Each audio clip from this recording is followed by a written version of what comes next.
Hey guys, and welcome to the fire building station.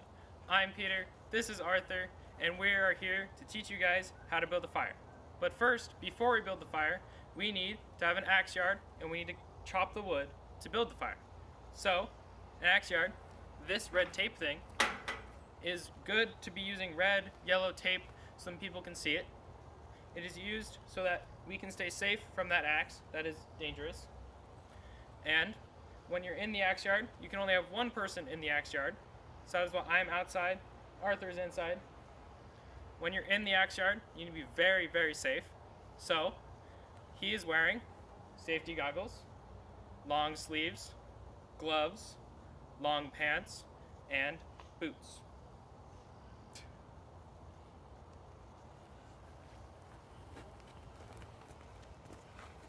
Next, when you're actually chopping the wood, you need to have perfect stance. Perfect. I'm saying perfect. Okay? So, you need to have your feet shoulder width apart. Then, you're going to put both your hands at the end of the axe, and you're going to measure your swing out right before the wood.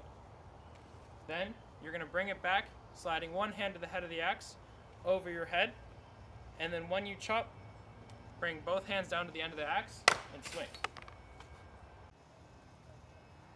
What's wrong with my outfit? Well, first of all, I'm not wearing safety glasses. I'm not wearing long sleeves. These garden gloves may look like they're leather gloves. They're not. And this soft back will not stop anything. Next, I'm not wearing long pants. And I'm wearing open-toed shoes. But you may say that my BSA regulation socks will stop an axe. They won't. Please don't chop with sandals on. Please. Although hatcheting is not often taught by Boy Scouts, at my Camporee station every year, I always see at least one patrol who brings a hatchet and tries to use it. So I'm going to go over just brief safety and how to use a hatchet so that you can be safe when you use it in the future. So for hatcheting, you want to keep the same wide stance as when you're doing with wood cutting, and you will hold, to start, you want to hold the hatchet right near the head and place it on the wood.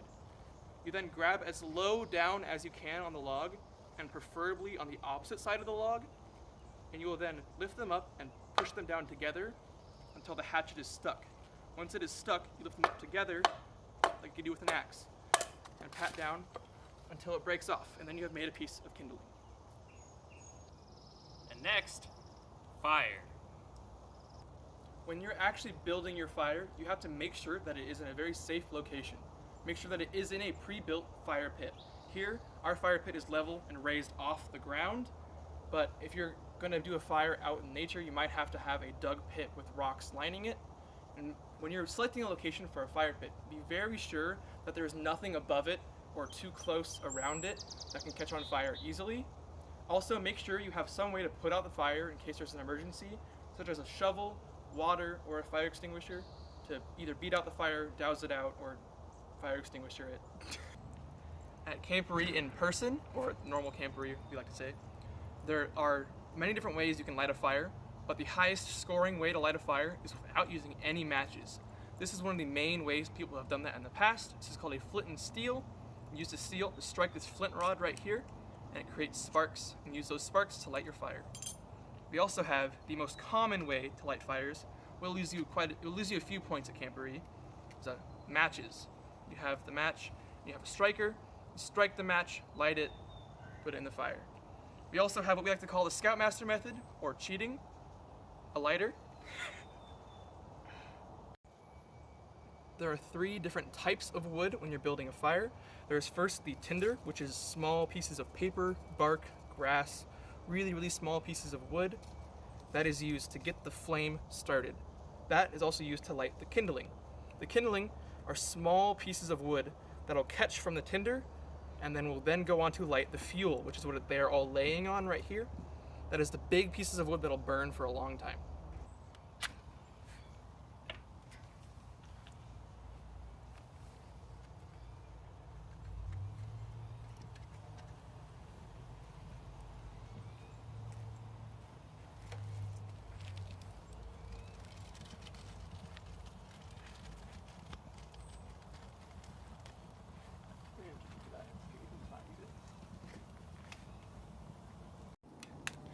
Thank you guys for coming to the fire station. Good luck on the rest of Camporee.